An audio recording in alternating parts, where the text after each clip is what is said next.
जिते सारा बिजु जनता दल तृणमूल स्तर कर्मी ठारू आरंभ करी तमाम विधायक सांसद समस्ते पांड्यान का हस्तक्षेप को लेकिन जोरदार प्रतिवाद करुचंती एवं दल भितर जोरदार भावे पांड्यान को विरोध करा जाउची। ठीक सही समय ए बाबू संतृप्त मिश्र जी राजनीतिर र अक्षर जानना ये एक गणमाध्यम को विवृत्ति देकी भिके पांड्यान को नेहुर सहित तुलना करुचंती। जिते कनक टीवी रिपोर्टर तांको पचारुचंती जे पांड्यान को लेकिन एते विवाद कहीं छिड़ा होची दल भितर एते असंतोष कहीं से बुझेबा पाई चेष्टा करुचंती जे नेहुर बाबद एबे भी बहुत चर्चा होची नकारात्मक चर्चा होची एवं पांड्यान बाबद नकारात्मक चर्चा होची।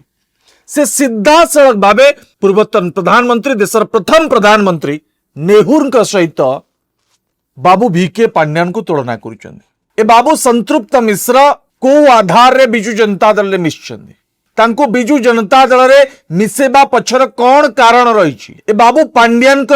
एते दुर्बलता संतृप्त मिश्र प्रति कहीं संतृप्त मिश्र भली व्यक्ति को नवीन पट्टनायक पॉलिटिकल सेक्रेटरी भाव नियुक्ति दिया चिंता करंतु देश बंधु बिजु जनता दल रे चाटुकारिता को शीर्ष रे जाई पहुंची।